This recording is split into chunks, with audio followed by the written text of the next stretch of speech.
Hi everyone, it's Nick from Bright Ideas Agency here. In this video, I'm going to be talking about a frustration that I've had for a while with Microsoft Forms and with a number of other Microsoft Forms competitors that run into the same issue. And the way I'm going to describe this is the inability of Forms and competitor services to allow you to aggregate information that you get from common questions across multiple form surveys. So let me explain this problem a little bit better. So when you're using forms, it's really easy to create a form that's going to be a survey that you send out to people in your company or to your customers, whether it's to do with your products or your services. You can have a form and you can send that out, and you can create multiple questions. And then based on the results that you get from that survey, you can then go ahead and you can analyze those results in Excel or on a dashboard on the web.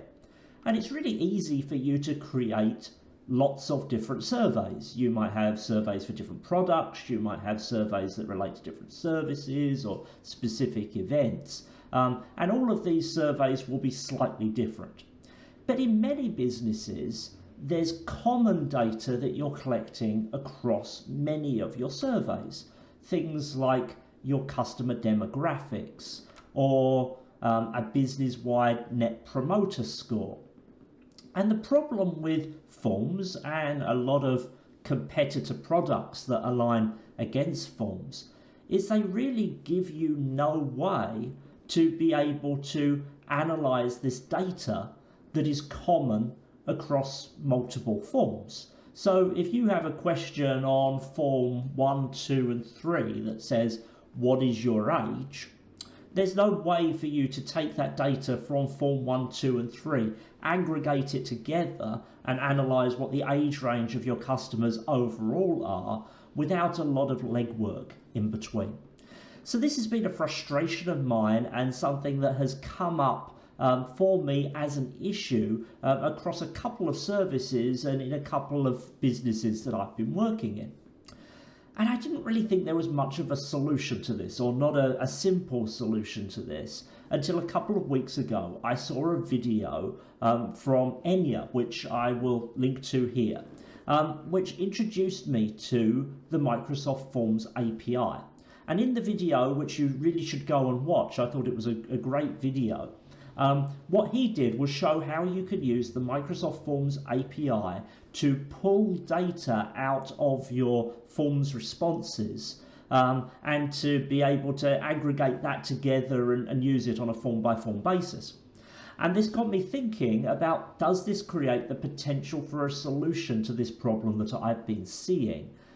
Could I create a mechanism to be able to aggregate data together across multiple forms and to use that in some useful way? So in this video, I'm going to be overviewing an app that I've built to enable you to do just that.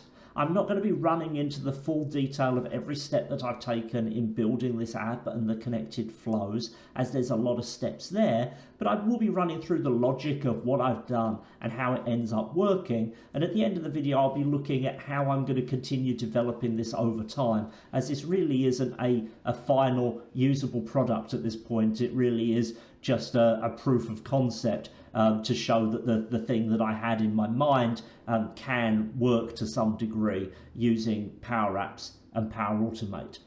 So without further ado, let's jump over to my screen and take a look at this.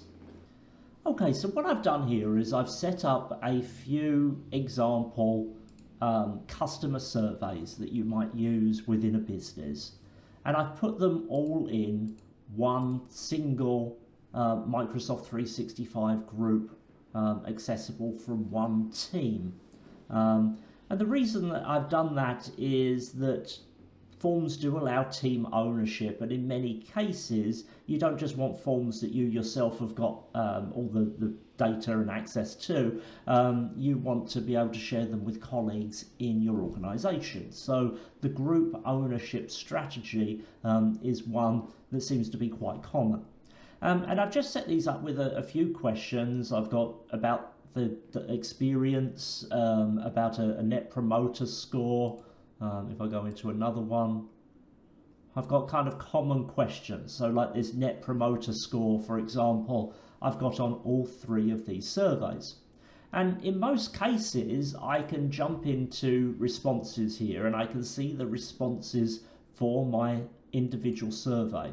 But I have no way of looking at the net promoter score that I'm getting across all of my surveys. And if I know that actually all of those customers have just experienced the same business in slightly different ways, then there are lots of reasons why I might want to aggregate that data. And if you're currently doing this, is this something you require within your business, then the way that you're probably doing it is that you're coming in here and you're opening your responses in Excel, and then you're either manually or with some kind of flow, once you've exported the information, you're aggregating that information together. Now, you can do this with flow. There is a trigger in flow for Microsoft Forms that when you get a new response, you can trigger a flow. So long as you remember to set that, then you can get all your data out of your forms using that trigger. But if for some reason you forget to set it or that flow stops working, there is no way in the built-in connector in Flow to get all of the data out of your form. So the video that I referenced that I saw from Enya when he started talking about the Forms API, that's the difference there. The Forms API allows you to access all of the data. So what I've done is, if I just jump over to here, I've built a simple app with a Dataverse for Teams environment behind it, where I can see the various surveys that I've got and the questions associated with them. I can then create what I'm calling a question group. And a question group allows you to aggregate together questions of a common type. So you see I've just added a text field here and it filters out everything apart from text fields. I can aggregate together questions of a common type across multiple surveys. So if I just jump down, this other one, Demo 3, has what was your experience today. I can go ahead and I can create experience text group. I can put in a purpose of what was your experience, and I can save that. And then I've saved myself a question group. I have the ability to export data from here. So you see I've got a data export screen. I also have a whole bunch of, so right now I only have 2 question groups. You can go through and see which questions are associated with each question group. And then on this export data screen, I can select a group, or I can select multiple question groups. I can create a data export name. And then I can create that export. So if I just jump over to my file storage in Teams, which is where this export tool dumps my data, you can see I've just got my data export here, my test data export, and the timestamp of when it was created. And if I jump into that, what I've got here is this data export sheet. If I just open up these columns a little so you can see what's going on. So I have the date of the response, my form ID. I don't have a responder or a responder name because my form has been made anonymous access. And then I have my groups. So I have my question group, question ID. So this is my MPS group. And you can see I've got different question IDs here, depending on what form you filled it out on. And the interesting thing here, and just for note, is that during the couple of videos that I saw on this Forms API, there was kind of reference to these question IDs. And just be aware these aren't actually that useful, as they're not actually that random. So they repeat quite often, and what I found was I was initially treating these these question ideas, I should say, as something that was almost like a GUID. It was not going to repeat. It would be almost impossible for it to do so. Actually, they repeat fairly often if you're just creating forms, and particularly if you copy forms, then you see the same question IDs again and again. So don't rely upon these in your system as something that is unique. They are unique perhaps to the question, but they are not unique to the instance of the question. And then you can see I have all of my responses from my different forms where this question exists. And then I've got my experience text group, and again I've got my questions here, and I have got all of my different responses. And you could really have as many as you wanted. You could group together as many question groups as you want.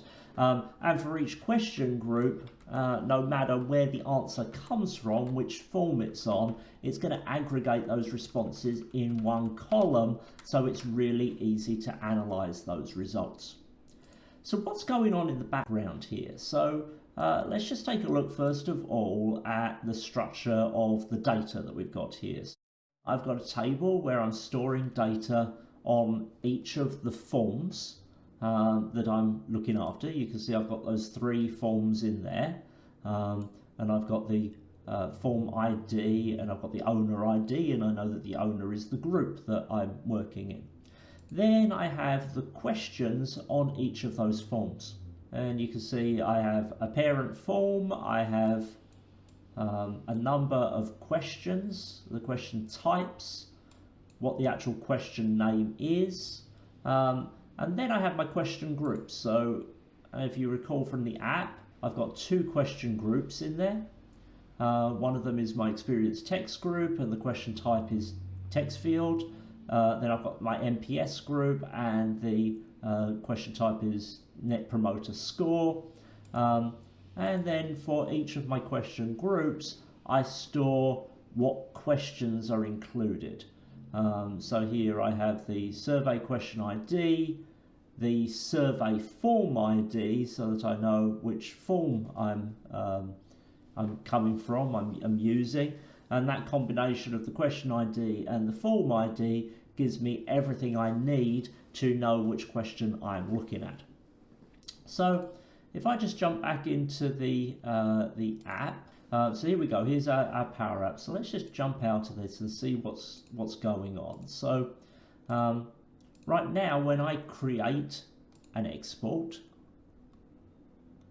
what I'm doing is I'm running a flow. So I'm running this flow, create an export, and you can see I've got a couple of flows in here. I've got this create an export or add or update question group. So all of my kind of data manipulation that's going on is happening over in flow. So let's jump over to flow and take a look at this. So I've got a few cloud flows here, and the first one is this get MS forms, and what this is doing is downloading the forms data. So let's just jump into that and take a look at what's going on there. So what this flow does is each time I run it, it downloads my forms data from my selected team, and it dumps it into Dataverse. So I have my team ID, I have my tenant ID, I need that for the API call. And then I'm going to use the Forms API. So to be able to use the Forms API, I go to the site address forms.office.com. And this has been shown to work with the SharePoint HTTP request action. I'm not sure if it works with the other HTTP request actions that you have in Power Automate, but it certainly works with the SharePoint one. And then if you're working within a group, what you can do is call the API. You put in your tenant ID, you put in groups, you put in the group ID, and then you can grab the forms. And what that gives you is an array of the different forms that you've got. So all I'm doing is grabbing this information from SharePoint. I'm passing the JSON that I get back, and then I'm going through, and for each response in my list of forms, I'm going ahead and I'm going through to find out if the form already exists.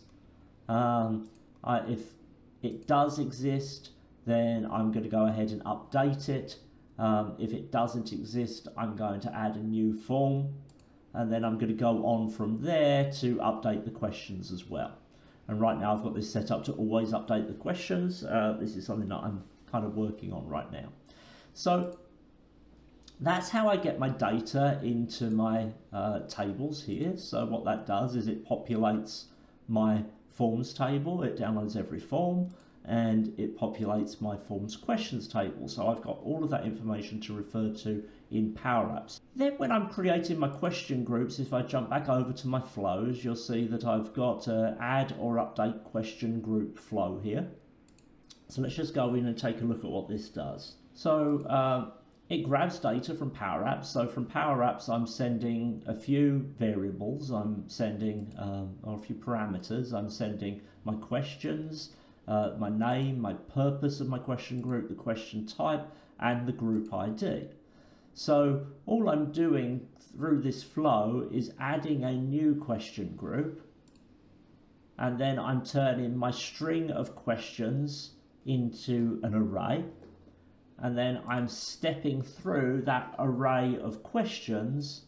I'm going to get the question by ID, so get the question from my form question, so I've got all the information on it. So what I'm passing up here is just a string, which is all the question IDs of the questions that are included in my question group. And then I add a question to the group. So you can see here, because I'm dealing with lookups, I have lookups referenced here for my question group ID and my survey question ID. And then I'm just passing that with the form ID into my Dataverse database to get everything that I need back there, and then just responding to Power Apps to say that that's been completed. So that's very straightforward. So the last part of the puzzle is just this data export, and you can select multiple question groups and then create an export, and that's just going back to flow again. So if we jump into this create a data export flow, you can see this is a bit more complicated. So what this is doing here is, so it creates a template file. So to create a blank template file, we're actually grabbing a template with the SharePoint connector and creating a new item in our document library using the body from the template. So that's all that is doing there, and then creating the data export worksheet that I showed you in that file. So obviously there's a variety of columns that you might have in your spreadsheet. So depending on how many question groups you are creating or you're going to use in your export, the number of columns that is going to be in your spreadsheet is not fixed. So when you create a table, and you have to create a table in order to be able to add rows to a table in Excel from Power Automate, you actually have to define what the table range is. You can't just say that everything is a table or kind of ignore it.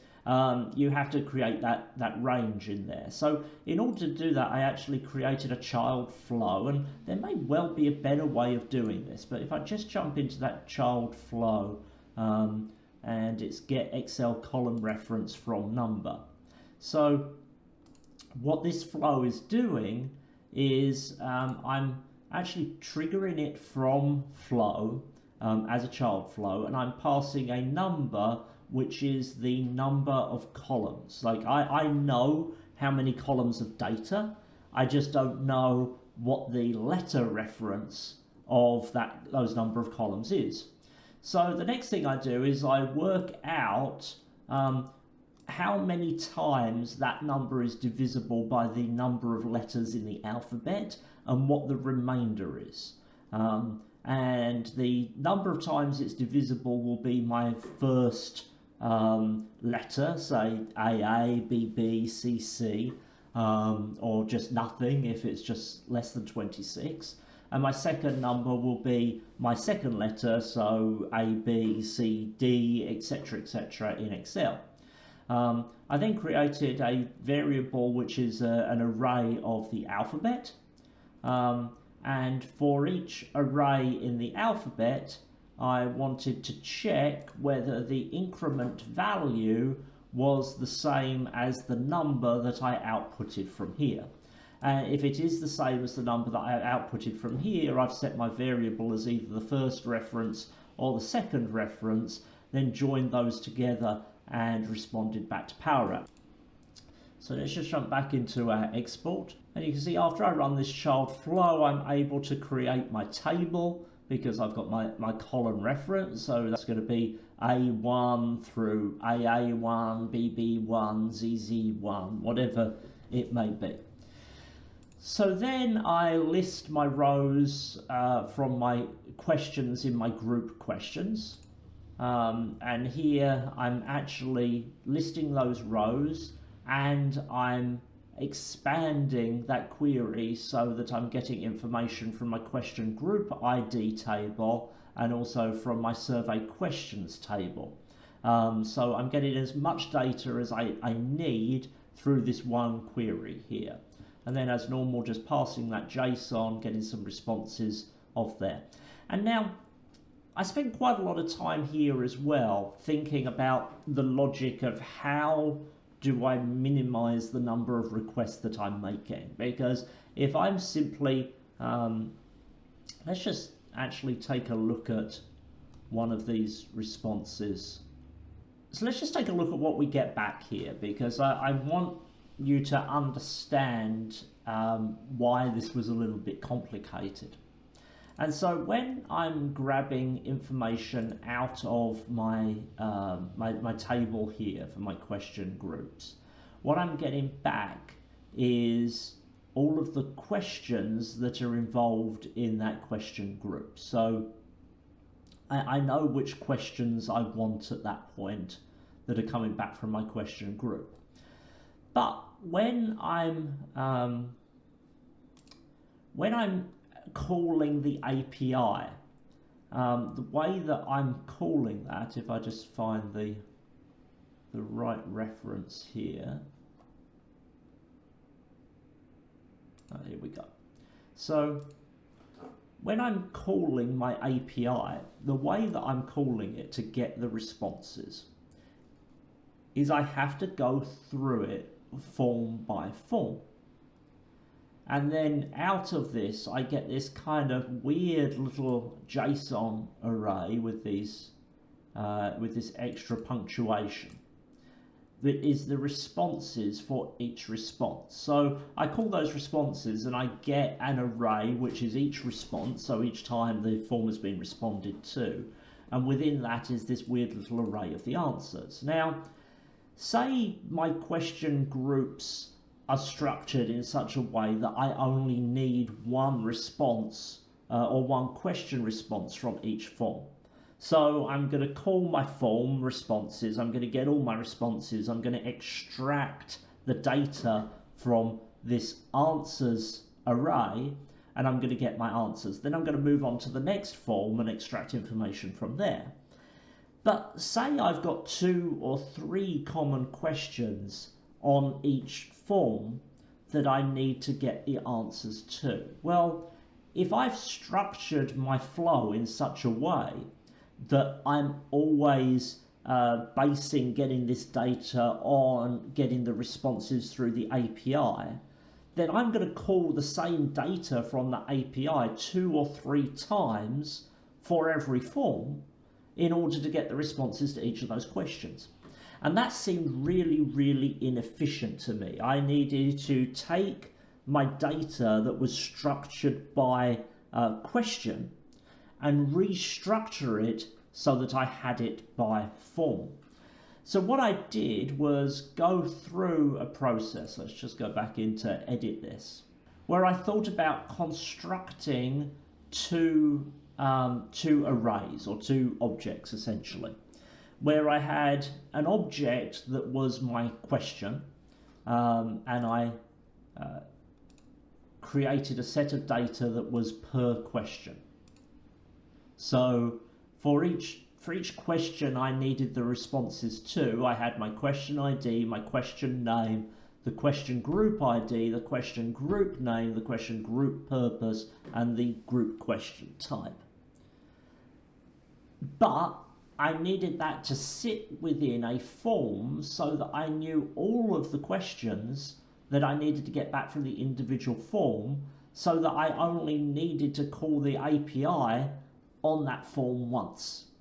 Bearing in mind that I might be getting hundreds of responses each time I'm doing this, it would be incredibly inefficient to do it multiple times.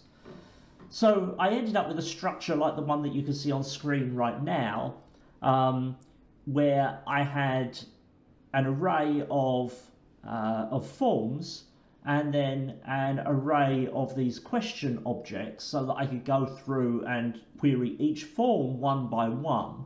And to be able to do that, what I needed to do up here was actually make sure I ordered my response from Dataverse by form, so that when I'm stepping through all of my forms here, I'm checking to see whether the form that is the next form in my apply to each step is the same as the last form I was looking at. And if it is, it's going to treat that data differently than if it were not.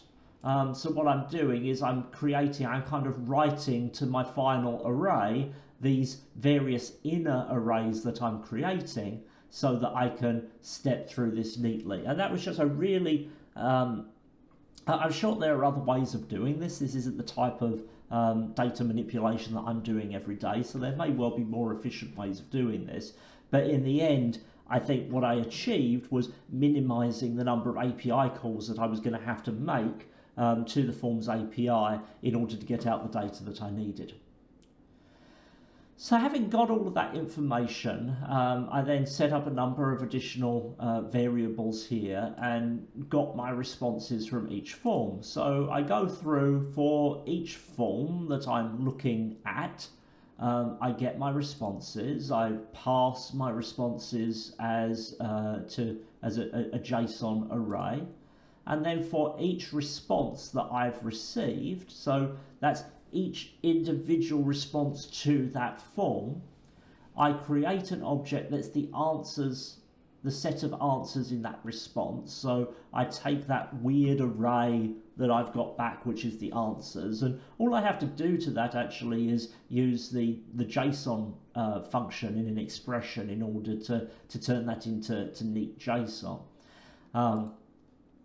And then I'm using an object to add that response to an object if I need it. So I have an object here which is my data coming back from this particular response, and I'm adding that response into it if it is needed.